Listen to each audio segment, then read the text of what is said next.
Hello students, मैं SS Chandrawat स्वागत करता हूं आप सभी का विनायक एजुकेशन ग्रुप के इस ऐप के ऊपर।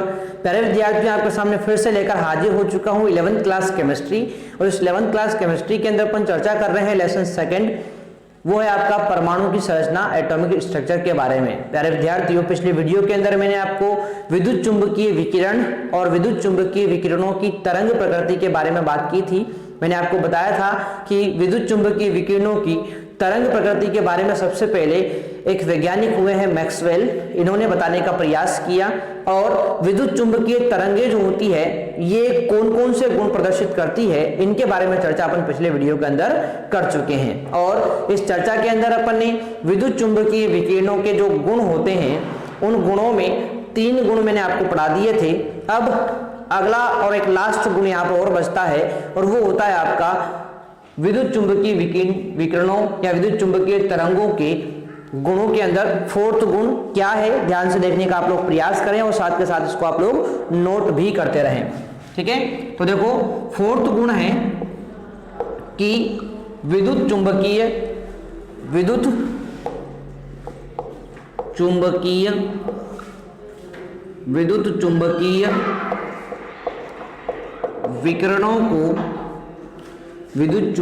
विकिरणों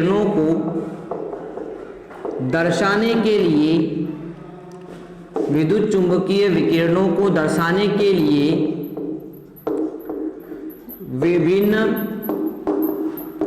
मात्रक जैसे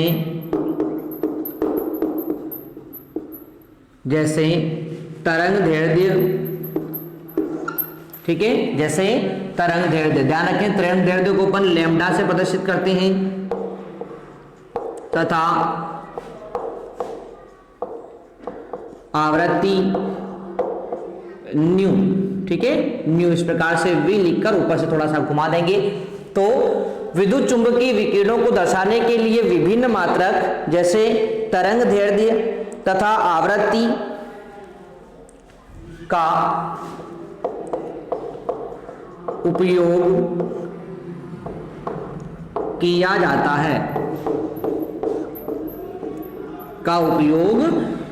जाता है, ठीक है। तो ध्यान रखें आप लोग कि विद्युत चुंबकीय विकिरणों को दर्शाने के लिए 2 राशियों का प्रयोग करेंगे, एक तरंगदैर्ध्य होगा और एक आवृत्ति होगी, ठीक है। अब ध्यान रखें आवृत्ति का SI मात्रक जो होता है वो हर्ट्ज होता है। चलो मैं इसके साथ ही लिखा देता हूं कि आवृत्ति का SI मात्रक हर्ट्ज क्या होता है, हर्ट्ज बोलो या हर्ट्ज बोलो, बात एक ही है। और ध्यान रखें इसको अपन Hz से प्रदर्शित करते हैं, हर्ट्ज होता है, ठीक है। तो आवृत्ति का SI मात्रक क्या होता है, हर्ट्ज होता है। और इस हर्ट्ज की अपन बात करें या आवृत्ति की बात करें तो देखो आवृत्ति जो होती है ये कहते किसे हैं, इसके बारे में भी थोड़ी सी चर्चा मैं आपसे कर दूं। तो देखो आवृत्ति का मतलब होता है किसी बिंदु से इकाई सेकंड समय में, या बोल सकते हो प्रति सेकंड समय में, किसी बिंदु से प्रति सेकंड गुजरने वाली तरंगों की जो संख्या होती है ना, उसको अपन क्या बोलते हैं, आवृत्ति कहते हैं। यानी 1 सेकंड में एक बिंदु से कितनी तरंगें गुजर रही है वो उसकी क्या होती है, आवृत्ति होती है, ठीक है ना। तो यहां पर मैं आपको इस चीज को भी बता देता हूं कि किसी बिंदु से प्रति सेकंड गुजरने वाली तरंगों की संख्या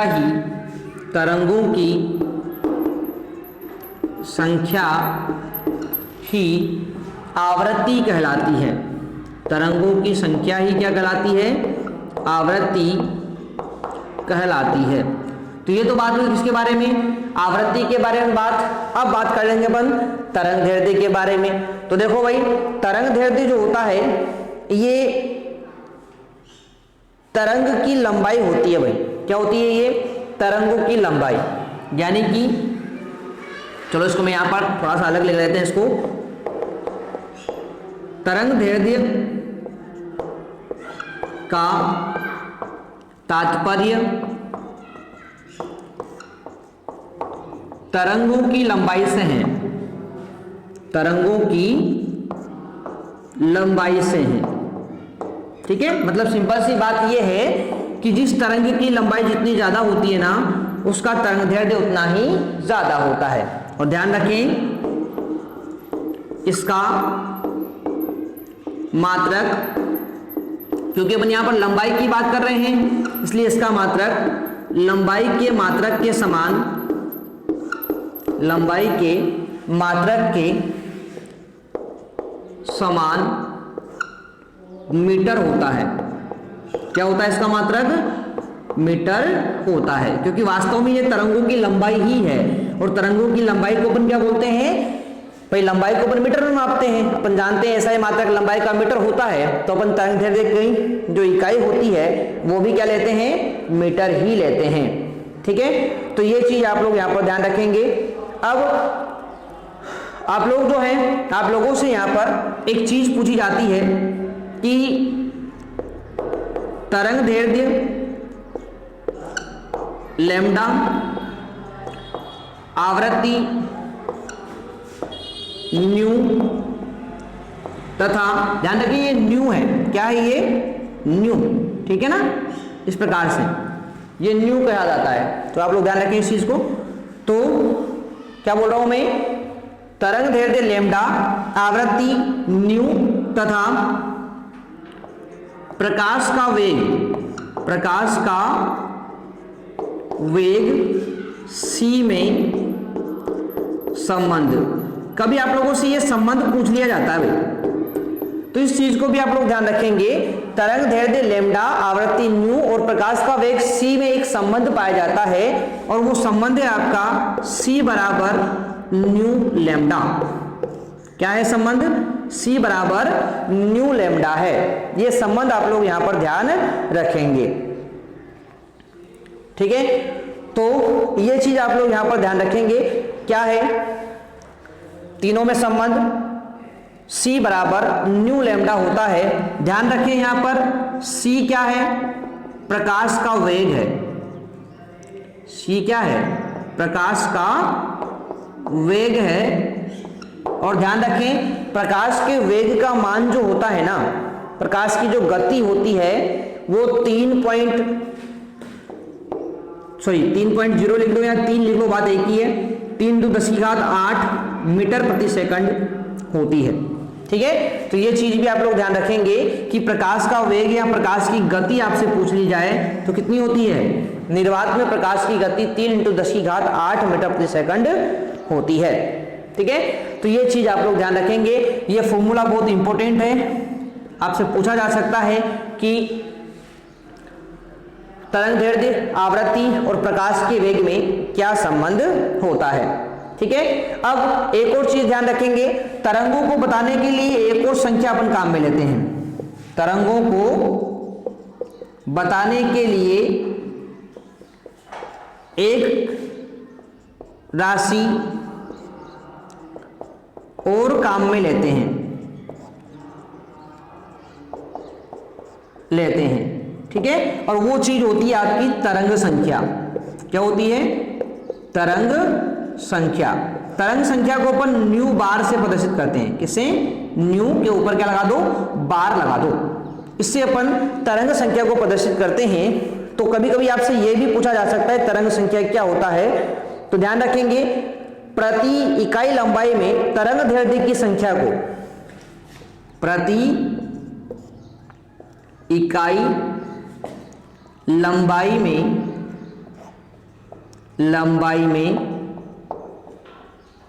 तरंग दैर्ध्य की संख्या को तरंग संख्या कहते हैं। क्या कहते हैं? तरंग संख्या न्यू बार अपन इसको कहते हैं। ये परिभाषाएं छोटी छोटी सी परिभाषाएं हैं, इनको आप लोग याद करने का प्रयास करें क्योंकि ये डायरेक्ट आप लोगों से पूछा जाता है। ठीक है, तो प्रति इकाई लंबाई में तरंग दैर्ध्य की संख्या को अपन क्या बोलते हैं? तरंग संख्या कहते हैं। और ध्यान रखें यह तरंग दैर्ध्य के व्युत्क्रम के बराबर होती है। ध्यान रखेंगे, यह तरंग दैर्ध्य के व्युत्क्रम के बराबर होती है। अब देखो व्युत्क्रम का मतलब क्या होता है, उल्टा। तो देखो यहां पर तरंग संख्या क्या है, न्यू बार है, ये न्यू बार अपन ने लिख दिया यहां पर, और ये किसके बराबर हो जाएगी, तरंग दैर्ध्य की व्युत्क्रम यानी 1/λ के बराबर हो जाएगी। अब ये तो हो गया इसका फॉर्मूला, न्यू बार बराबर क्या होगा, 1/λ हो जाएगा। ठीक है, अब पूछा जाए कि इसका मात्रक क्या होगा, तो भाई मात्रक क्या हो जाएगा, मात्रक हो जाएगा लैम्डा का उल्टा। लैम्डा का मात्रक क्या बताया था मैंने अभी आपको, देखो लैम्डा का मात्रक मैंने बताया था आपको मीटर, और मीटर का उल्टा क्या होता है, प्रति मीटर। ठीक है ना, तो इसका मात्रक हो जाएगा क्या, मीटर इनवर्स या प्रति मीटर इसका मात्रक होता है।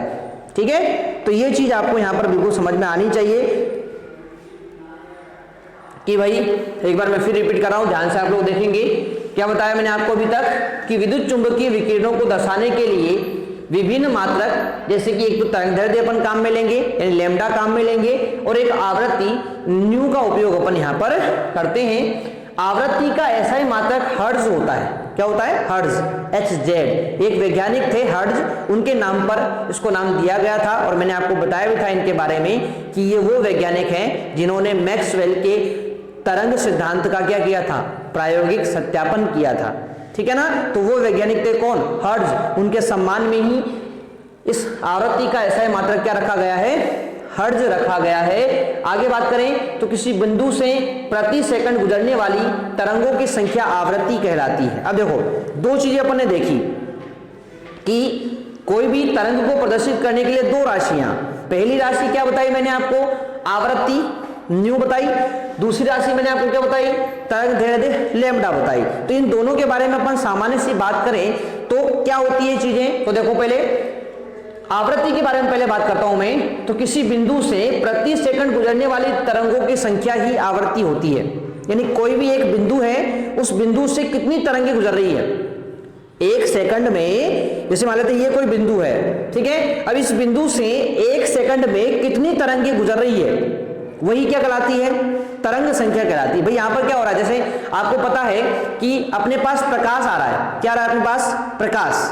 प्रकाश क्या है, एक प्रकार की विद्युत चुंबकीय विकिरणें होती है, विद्युत चुंबकीय विकिरणें होती है। अब मैंने आपसे बोला कि भाई ये आपके पेन के टिप के ऊपर एक बिंदु लगा दिया मैंने, क्या लगा दिया, बिंदु। तो इस बिंदु से इस प्रकाश की कितनी तरंगें गुजर रही है प्रति सेकंड, एक सेकंड में, ठीक है, तो वो क्या कहलाती है, उसकी आवृत्ति कहलाएगी।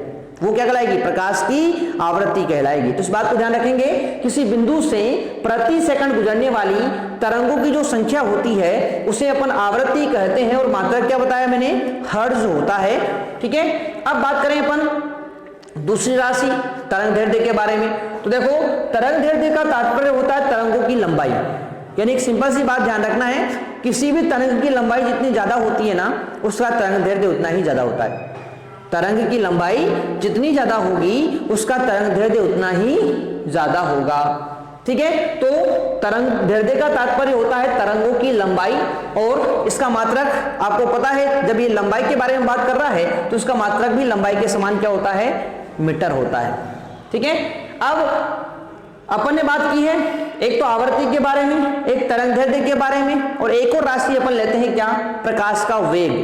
तो इन तीनों में एक संबंध पाया जाता है, तरंग दैर्ध्य, आवृत्ति, प्रकाश के वेग c के अंदर एक संबंध पाया जाता है, c बराबर न्यू लैम्डा। ये चीज आपको ध्यान रखनी है, और यहां पर न्यू मैंने आपको बता दिया है, लैम्डा मैंने आपको बता दिया है। अब c की बात करें तो c क्या है, प्रकाश का वेग है, प्रकाश की गति है, कहां पर, निर्वात में। ठीक है, तो प्रकाश जो होता है, प्रकाश की निर्वात में गति कितनी होती है, वेग कितना होता है, तो उसका मान आप लोग ध्यान रखेंगे। डायरेक्ट एग्जाम में आपसे पूछा जाता है एक नंबर के अंदर कि प्रकाश का वेग का मान बताइए, तो क्या बताओगे, 3 × 10⁸ मीटर प्रति सेकंड होता है, यानी इतना मीटर चलेगा एक सेकंड के अंदर। ठीक है, तो ये होता है अपना प्रकाश का वेग। अब ये दो राशियां तो अपन ने कंप्लीट कर ली है, आवृत्ति कंप्लीट कर ली है, तरंग दैर्ध्य कंप्लीट कर लिया है। अब तरंगों को बताने के लिए एक और राशि अपन काम में लेते हैं, और उस राशि के बारे में बात करें तो वो कौन सी है, वो है आपकी तरंग संख्या। क्या है वो, तरंग संख्या है, जिसको अपन न्यू बार से प्रदर्शित करते हैं। अब परिभाषा पूछी जाए कि सर तरंग संख्या होती क्या है, तो देखो प्रति इकाई लंबाई में तरंग दैर्ध्य की संख्या, यानी इकाई लंबाई में तरंग दैर्ध्य कितना है, इकाई लंबाई में तरंग दैर्ध्य कितना है, वो होती है तरंग संख्या। और देखो ये तरंग दैर्ध्य के व्युत्क्रम के बराबर होती है। तरंग दैर्ध्य का व्युत्क्रम मतलब तरंग दैर्ध्य के उल्टे के बराबर होती है। अब देखो न्यू बार बराबर तरंग दैर्ध्य का व्युत्क्रम यानी कि 1/λ अपन लिखेंगे। अब जब राशि ही तरंग संख्या ही तरंग दैर्ध्य की व्युत्क्रम है तो इसका मात्रक भी क्या होगा, व्युत्क्रम होगा।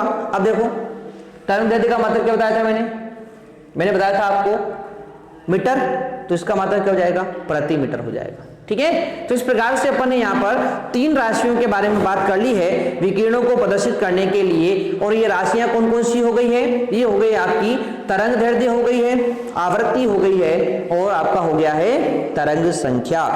ठीक है, तो आशा करता हूं आपको ये बात बिल्कुल यहाँ पर समझ में आई होगी। तो ये था अपना विद्युत चुंबकीय विकिरण की तरंग प्रकृति का सिद्धांत, यहीं पर समाप्त हो जाता है, जो अपन को यहाँ पर ध्यान रखना था। ठीक है, चलो अब बात करते हैं अपन आगे की तरफ। और अगला टॉपिक मैंने आपको बताया था कि विद्युत चुंबकीय विकिरणें दो प्रकार का व्यवहार प्रदर्शित करती है, एक होता है तरंग प्रकृति और एक होता है कण प्रकृति। तो तरंग प्रकृति के बारे में अपन ने चर्चा कर ली है, अब थोड़ी सी चर्चा अपन कर लेते हैं किसके बारे में, कण प्रकृति के बारे में। तो हेडिंग है अपना विद्युत चुंबकीय विकिरण की कणीय प्रकृति। विद्युत चुंबकीय, सेकंड पॉइंट आ जाएगा अपना विद्युत चुंबकीय विकिरण की कणीय प्रकृति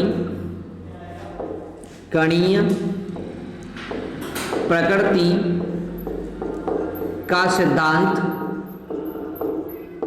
या इसी को अपन, क्योंकि एक वैज्ञानिक थे मैक्स प्लांक, उन्होंने इसे दिया था, तो इसे प्लांक का क्वांटम सिद्धांत भी कहते हैं।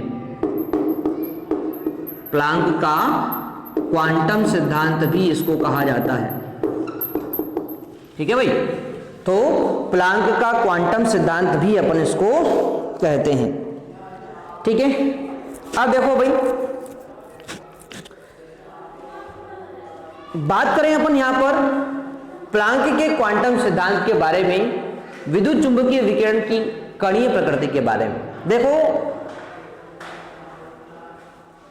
सबसे पहले अपन ने बात की है कि विद्युत चुंबकीय विकिरण की तरंग प्रकृति क्या होती है। तो देखो विद्युत चुंबकीय विकिरण की तरंग प्रकृति से अपन कुछ घटनाओं की व्याख्या कर सकते हैं, जैसे अपन विवर्तन की व्याख्या कर सकते हैं, अपन विवर्तन घटना की व्याख्या कर सकते हैं, अपन व्यतिकरण घटना की व्याख्या कर सकते हैं।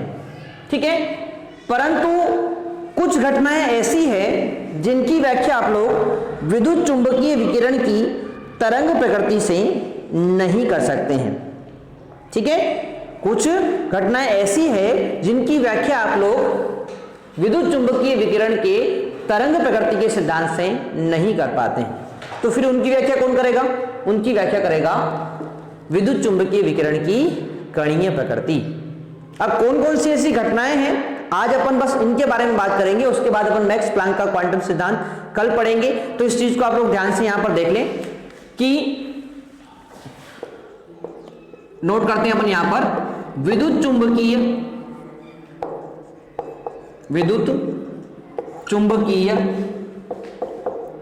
विकिरण की तरंग प्रकृति का सिद्धांत विवर्तन एवं व्यतिकरण, विवर्तन एवं व्यतिकरण जैसी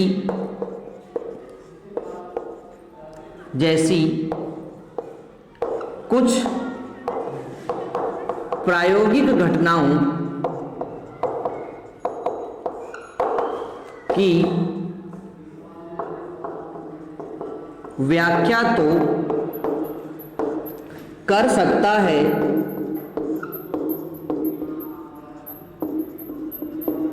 परंतु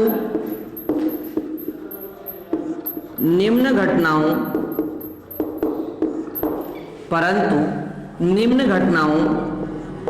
की व्याख्या यह नहीं कर सका। इसलिए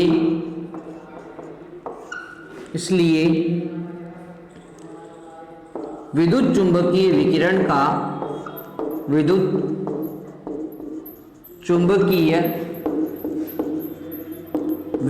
का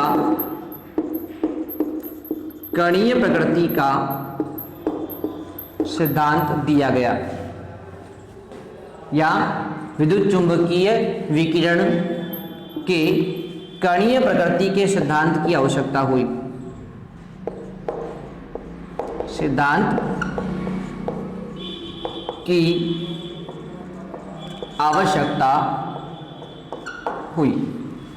ठीक है भाई। अब कौन कौन सी घटनाओं की व्याख्या ये नहीं कर सका, तो देखो भाई, सबसे पहली घटना तो क्या थी? गर्म पिंड से विकिरण का उत्सर्जन। गर्म पिंड से विकिरण का उत्सर्जन। और ध्यान रखें, गर्म पिंड से जो विकिरण निकलती है ना, उनको नाम देते हैं, उनका एक नाम होता है, उन्हें बोलते हैं कृष्णिका विकिरण। कृष्णिका विकिरण। तो देखो, ये एक तो इस कृष्णिका विकिरण की व्याख्या नहीं कर पाए। कौन सी? तरंग प्रकृति के सिद्धांत की बात कर रहे हैं अपन, ठीक है।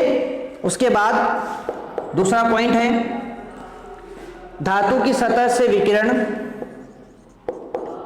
धातु की सतह से विकिरण के टकराने पर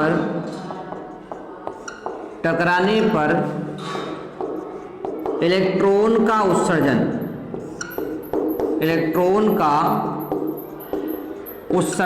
और इस चीज को अपन बोलते हैं प्रकाश विद्युत प्रभाव। क्या बोलते हैं इसको? इन सभी को अपन बहुत विस्तार से पढ़ने वाले हैं आगे। इसको बोलते हैं अपन प्रकाश विद्युत प्रभाव। तो इसकी व्याख्या भी ये नहीं कर पाए। कौन? विद्युत चुंबकीय विकिरण की तरंग प्रकृति। तीसरी घटना कौन सी थी? तो तीसरी घटना थी ठोसों में ताप के फलन के रूप में। ठोसों में ताप के फलन के रूप में उष्माधारिता का परिवर्तन।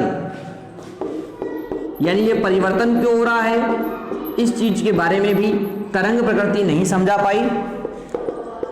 और चौथा पॉइंट था अपना, हाइड्रोजन के संदर्भ में, यानी हाइड्रोजन के रेखा स्पेक्ट्रम के बारे में ये नहीं बता पाए। हाइड्रोजन के रेखा स्पेक्ट्रम, ये क्या चीजें होती है सारी, इन सभी के बारे में पढ़ेंगे अपन आगे के बारे में, ठीक है। तो इन सभी के बारे में आपकी विद्युत चुंबकीय विकिरण की तरंग प्रकृति का सिद्धांत कुछ नहीं बता पाए, तो फिर मैक्स प्लांक ने क्या दिया, अपना विद्युत चुंबकीय विकिरण की कणीय प्रकृति का सिद्धांत दिया, या प्लांक का क्वांटम सिद्धांत दिया, जिसके द्वारा इन चारों घटनाओं की व्याख्या की जा सकी। अब ये सिद्धांत क्या है, इसके बारे में चर्चा करेंगे अपन नेक्स्ट वीडियो के अंदर। तो आप लोग इससे अच्छे से कंप्लीट करेंगे। मिलते हैं अपन नेक्स्ट में, तब तक के लिए टेक केयर, बाय।